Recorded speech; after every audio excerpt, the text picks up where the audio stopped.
All right, so I'm just going to do this video in part dark because my curtain is already open and I don't really feel like closing it just to turn a light on just so that my face seems like a different color.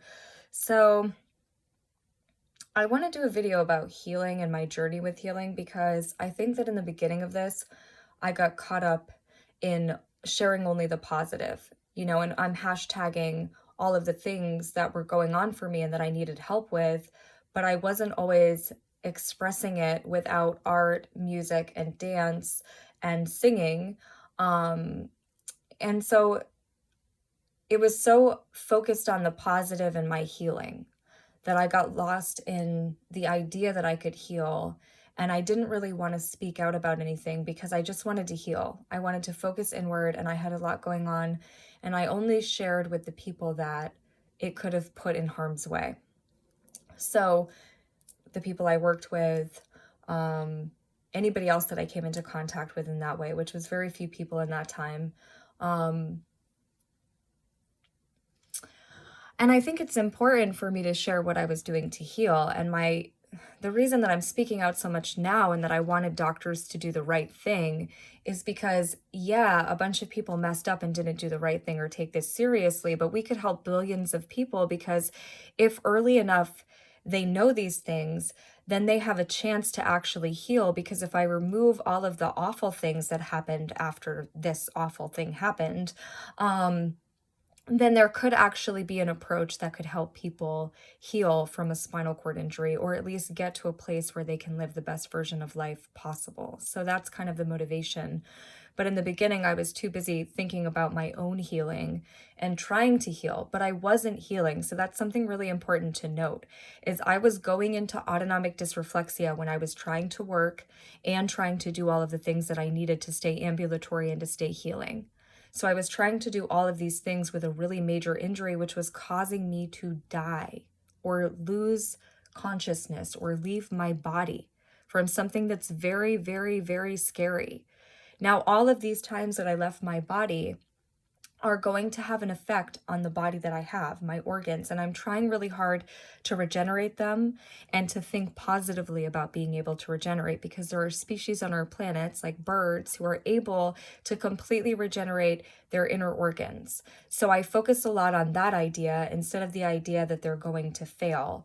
And then also with things like axolotls, they have the ability to completely regenerate all of their insides. So I try to focus on that instead of the fact that my body's not the way that it was. But I also have to be transparent because I don't want to lead people down a wrong path because it can be really destabilizing for those of us who are living this way now. I miss my agility and my ability to run mountains and to work. I miss my ability and agility to take the stairs two at a time, to wear my heels, to walk up a hill normal, to not have anything happen that causes me to have done too much, and lose the ability to use my body. Like, I don't want to have to be reliant on any plant medicine, but I can think of worse things in the world, to be completely honest. But I wanted to be able to be completely healed. Now, I did start speaking out about this because it got really scary too. And also, then the temporary PFA was lifted, and I wanted everybody to be aware of. That's when I thought the police were actually protecting me too, and I'm not so sure that they were. I don't know, you'd have to ask them. We're not like on speak regularly terms. So anyway, maybe it varies like person to person, who knows. All I know is that I have to be really, really open about the fact that this level of healing, this level of life is not possible for me to continue.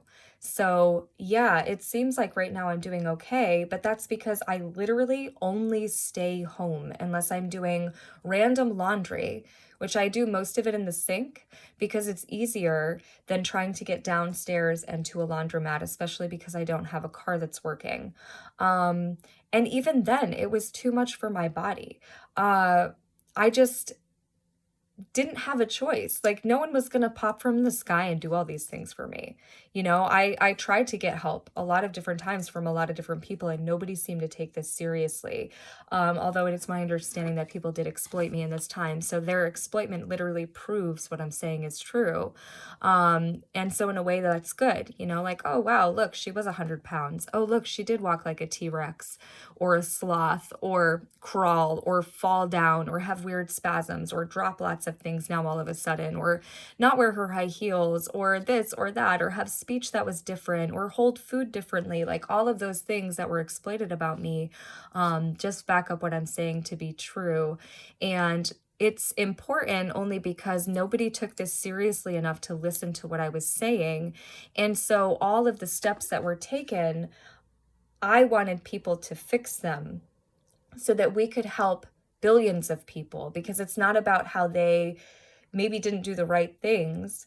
It's about how, if they acknowledge that they didn't do the right things, then we can move forward in a better world where people could maybe start doing that and thinking about the consequences of continuing to operate a world that's this dishonorable. And there's a lot of people in this situation that could do that or could have done that, in order for us to move forward as a better people. And you know, it's funny to me that a lot of the people that end up on top are people that their experiences never allow them to understand what things could have been like for somebody in a different circumstance. And so it's automatically weighed against you. People in that judicial system have never experienced or lived the life that I've led, which has been harder than some and better than some, right? That's how it always works. But they couldn't comprehend what I had experienced, so they couldn't comprehend this happening. But for a good portion of people, they know because they've also experienced it and gone through the same things that I have. But I have to say, in today's society, right now, I'm too reliant on other people for my basic needs to be met. I am trying really hard to stay ambulatory, but I'm not really sure for what, because honestly, yeah, I don't really know why. um, a lot of the options that I thought that I could have had when I was still kind of living in my hope and I was still kind of believing that things could be better, or I could heal, or I could adjust, or I could adapt, none of them worked out, which told me that clearly that wasn't the path I was meant to take. But also now is literally like, so there's no place for me in society now. That's what this message is to me, which is okay for me to realize because it's true, right? So you have to have the perfect set of conditions to be able to adapt with this kind of injury and adapt in time to not lose your hope or your will to live. It's not a joke.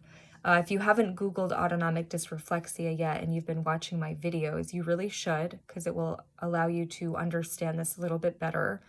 But I definitely have to say that this is literally an impractical thing. So while I'm grateful for the assistance or help that I've received from people randomly that has allowed me to still somehow have a home and have food to eat, and be able to go see a doctor because they're still so confused about what's going on. And this in no way indicates any new doctor, because again, they're just jumping into the situation. This is the doctors that dealt with me from the beginning of this situation onward on a regular basis. So I'm grateful for it, but at the same time, I feel like it was pointless because it was literally people intervening in a time period that is almost false hope. And that for me is way worse because I was really hopeful for a really long time. First, that I could fully heal, and then that I could fully adapt. And now it's like I can't allow myself to be only negative. Like, I'm not going to imagine these things happening, but I also can't be unrealistic because my whole life I've been more hopeful than necessary because I've been operating on the idea that people will do the right thing and not the usual thing or the thing that makes them seem better. And that's been a huge detriment to me because it's almost like I'm like, oh, everything is okay. And then, oh, wait a minute, it's not, because all these people lie. that's what's so fucked up about this, and what's so hard for me to understand and wrap my head around. Like, this is the circumstances because of people deciding to lie, all for themselves, not for the benefit of humanity and society, not for any good cause, just because they wanted something for themselves. And that sucks, because I literally just want all of these people to tell the truth so that society and the world can actually be like, wow, because this is something that this plant medicine has been proven to work and be a miracle medicine. And yet it's still somehow stifled by the world. And that's super messed up. And also there's a number of things that could have been really helpful and informative to this whole world of people that struggle with this injury and injuries that are similar to this. But it's also like mind and material and circumstance. A really wise chiropractor / physical therapist. He was a physical therapist I saw who is a chiropractor, not the just chiropractor I saw who refused to give me imaging after disability took imaging. Anyway, so clearly not on his own decision, I'm pretty sure.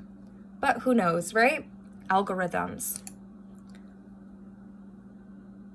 Anyway, I just feel like I have to be completely open because I don't want people to think that like, oh, my healing is going to continue. So I can share these things for you. What am I doing right now? But also it needs to be understood that what am I doing right now to be able to ambulate around my apartment, do things like grocery shop and do my laundry, do things like be able to do an art picture sitting up, not against something, and then be able to meditate sitting up and do my prayers and my recitations, and then also maybe sometimes do other activities as well, but I have to sort of plan them, and hardly any of them involve walking because right now I still need my ambulatory sticks, unfortunately, which I did anytime I was outdoors before. I was just too prideful to use in an indoor situation, which would have been noticeable if there were situations where I tried to run or I needed to move my body in a quick manner, or there was a hill, or anything really that if you had been paying attention, you would have known that I wasn't normal because I wasn't walking the same way. But again, people don't evidently pay attention unless it's to ridicule you, which is bizarre. I still don't understand why it was never obvious that I wasn't in my pretty shoes. Like, that for me is the hardest thing. Like, I always had my pretty shoes on, so I just don't understand why people weren't like, oh yeah, he hit her, and then boom, no pretty shoes. Look at that. I'll never get that. But anyway, this level of healing is practical for my life right now, but it will come to an end, and then my life will get more impractical based on circumstances or what happens between now and then. And while I can make the right decisions, I can only make one right decision right now for myself. And that is that in order for me to stay ambulatory and not dying of autonomic dysreflexia, I have to literally stay home all the time, which not only is really frustrating for me because it's not like I own my own home and I have an income to try to pay the taxes for it and I have nature that I can live off of. I'm literally renting from somebody and I receive help because I can't actually take care of myself because I'm crippled, right? And a lot of people don't want to share that because they usually have the ability to make steps towards getting back on their feet because they have an able body. So they receive assistance, but they can still like go out and get any job. Like, I'm not a job snob. I've literally been cleaning toilets my whole life. I grew up on a farm shoveling shit of many different animals. Like, I do not have, my favorite jobs were more physical than not, to be completely honest. Like, honestly, I was like, at one point in my early 20s, I was like, you know, I probably would be really good at packing UPS boxes or something like that, you know, because I like to lift things. I knew how to hold my body. It would be like a workout. And I hoped I would have a boss cool enough to let me listen to music, because that could have made anything possible for me, as long as I can listen to my iPod or my Discman or whatever I have at the time. Or have a radio blaring if I'm really lucky. But now there is not anything that I can do. And everybody wants to talk about these work from home jobs, but there are not really that many available, to be honest, that are willing to hire someone with no experience with from home jobs that require them to just be at their house. And like, you want to see my desk area? It's my bed most of the day. And if I send that to somebody, their mind is going to make that into what they want, because evidently it's a world that's for like, I'm just going to offend people if I continue that statement. So I'll just rein it in a little bit. But I have to say, like, this is so impractical, you know? And would I love to be out in society? Like, kind of, yeah. But I also would love to be able to run mountains, be as strong as I was, not need to be reliant on anybody. My life would have been so good had he not done this to me. Had he just been a normal person who was like, I don't want to be with you, and we could have broken up, you know? That would have been normal. That's what I tried to do on my birthday when he was super mean to me. 6 weeks before he hit me in the spine with a chair, in which those 6 weeks he was nicer to me than he's ever been. And I thought that was some sort of like realization moment. But when I think back to my toxic ex-husband, I realized the same thing happened. It was like, he actually told me he finally understood this song that I really liked. And I always used to sing to, and he always used to tell me he hated my voice and he hated her voice because I mimicked her really easily. And then after he messed up to the point where I was like, no, we're done, he literally reined me in by saying that he finally understood what that song was saying.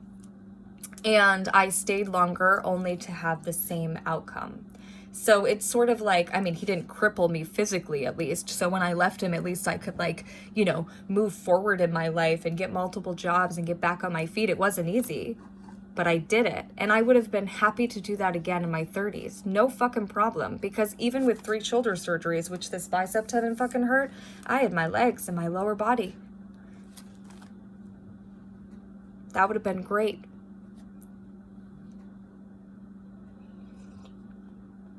It would have been great. But that's not what happened. And no matter how much I hashtagged and no matter how much I thought things were going to be okay, they just weren't.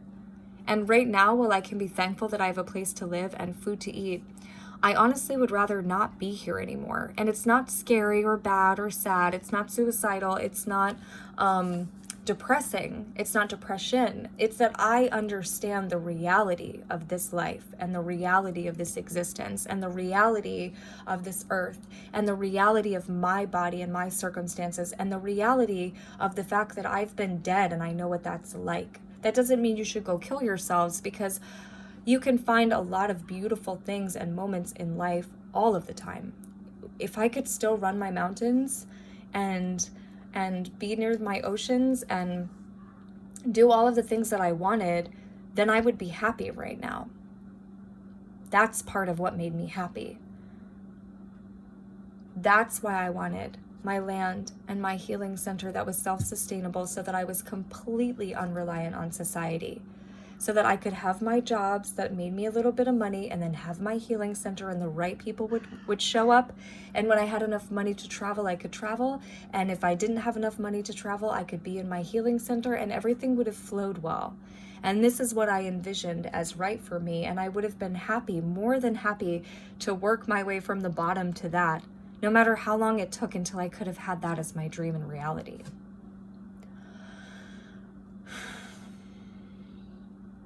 And now it's just completely impossible and impractical.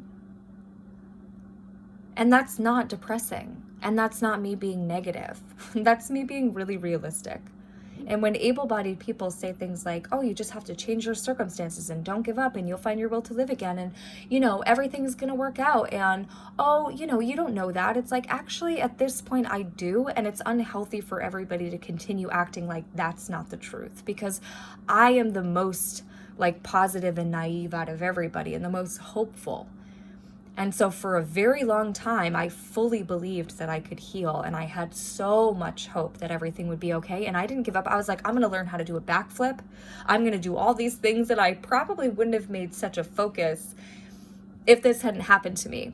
But I was like, you know, I had a big list of the things that I wanted to do, but a backflip hadn't really been one of them until after this. And I was like, I'm going to learn how to do a backflip. Like, I'm going to learn how to do all these things that got taken away from me. Not because I had 3 shoulder repairs, but because I had been hit in the spine with a chair, and that fucked me up really bad, as you can imagine. But when you say that to people who it's literally not true for, it's really annoying and frustrating. And also the fact that you're not listening to what we're saying, and just because you don't see our hardship and struggle doesn't mean that it's not happening. So I just want to be really transparent in that this is literally not a sustainable or practical future. Because right now, all I'm able to do is barely take care of myself, which is going to put me in a position that's too vulnerable to survive in our society, which is really dishonest. Because now I'm physically vulnerable to people who are harmful. And if I have to be reliant on people that are that way, then my life is completely impractical. So yes, well, if I had a rich family, or if I was rich, or I had the perfect set of circumstances and support, my life could be different. It's not been that way. It's been this way instead. So you have to take all of those things into consideration. And I do. I'm very practical. I know so many people wanted to project that I wasn't onto me, but clearly you didn't know me other than me waiting on you. I find it funny that people who I waited on somehow believed that they knew me, even though they didn't know anything about me, just what they projected. I think that that's really strange. I do. You would have had to observe me quite a lot more and spoken to me enough to actually know what my goals were. How many people knew that I wanted a self-sustainable healing center in as much land as I could afford as possible, with a river near the mountain and near the sea? How many of you knew that? Really? Come on. How many of you knew that I love to sing? How many of you knew that I love to sing in my car? That was my favorite, and that I got stage fright when I sang in front of people. How many of you knew that I'd been a dancer since I was 2 and that I loved to dance? How many of you knew that I grew up on a farm? How many of you knew that 4 times 8 is 32 is my favorite multiplication? How many of you knew that I love food? How many of you knew that I've never been a drug addict? How many of you knew that I loved my high heels? If you had been observant of footwear, everybody should have known that.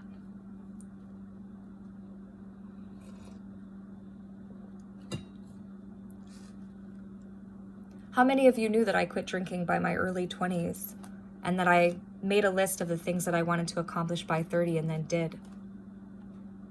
By saving money, having discipline. When I quit drinking, it wasn't because I had a drinking problem. It's because I realized how much money I saved by not going out, and then I realized that I really didn't drink alone that frequently. It happened sometimes, but it was rare. It was never something I wanted to do every day. And if that is something that you want to do, great, that's for you. Whatever. Do your thing. Not my business. It's not important to me who didn't know me. It's important to me that when I finally spoke up about who I was and what I needed help with, no one was there. Or very few people. That's what's hurtful about all of this.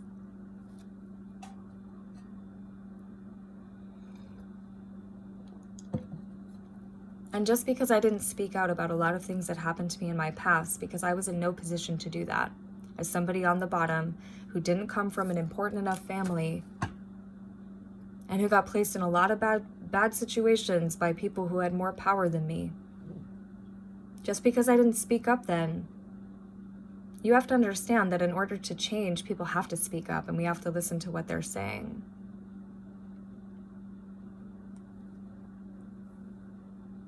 I've never wanted to shame or blame individual people because I can usually see beyond it into the structure of what caused them to become that way.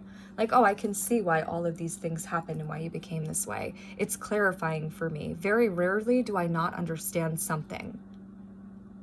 Now, forgiveness is a whole other matter. And again, I told this man I could forgive him for hitting me in the spine with a chair because he claimed to snap, because he claimed to have been abused by his mother and his ex-wife.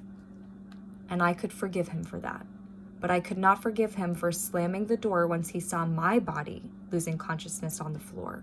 And I told him that right after this happened. And then about 6 days later, 7 days later, I was like, I can't forgive you for that. And then ensued the horrible summer that took place, in which I guess nobody could understand how it could have happened in this area. Or maybe the people who could understand that it happened were not allowed to speak up about their situations because of their abuser's status in society. I believe that there is somebody in this world for everybody. I believe that there is love for you no matter what and who you are, that you will find the right person for you. But it takes you knowing yourself and being true to yourself and being honest with somebody else to find that person, or you're going to waste everybody's time or harm people. It's not good. But at this point, after believing that love really would heal me and believing that there was all of this divine path and purpose for this, I have to say, I don't believe it for myself anymore, because I feel like my husband is God. And that that's the only way I'm going to feel loved and supported is when I finally get to leave this body, which no longer supports my soul here. It's not sad or bad or suicidal or depression. It's knowing thyself, because I actually took things seriously. Like, tell the truth even when it's hard, you know? Also, communicate, you know thyself. I read that in a book when I was only like 19, and I was like, okay, step 1, know thyself. Done, got it. I'm gonna know thyself. And I already did know myself pretty well. I just had a tendency to be involved or attract negative people who had an agenda, who didn't know themselves enough to realize what they were doing, or did and kept it a secret anyway. Ulterior motives, I call it. Or mind fucking. It's not fun. It's for a specific group of people, and they can just be together mind fucking each other, and that works well for them. You know, some of us don't want that. I'm one of those people, right? But at this point, I have to be subjected to whatever ends up occurring for me. Does this set of beautiful, wonderful things happen to align perfectly to make my life somehow the best version of what it could possibly be, even though now I would rather be dead than here, which is not sad or depression, is just realistic, because I miss my agility and my ability. That's literally what I miss. My ability and my agility the most. That's what I want.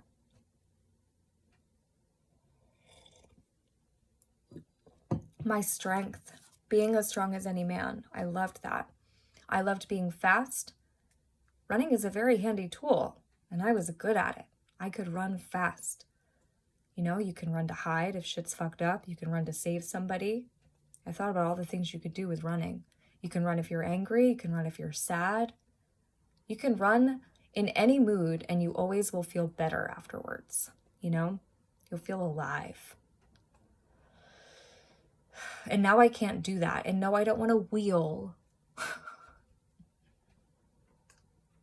And I don't want to ambulate with my sticks or crawl.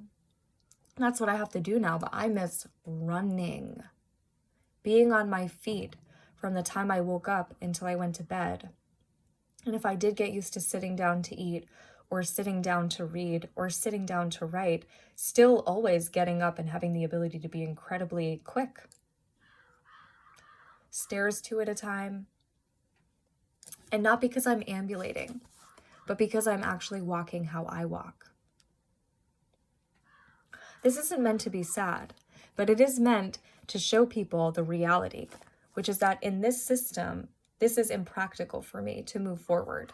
This is heading in one direction. It's completely impractical.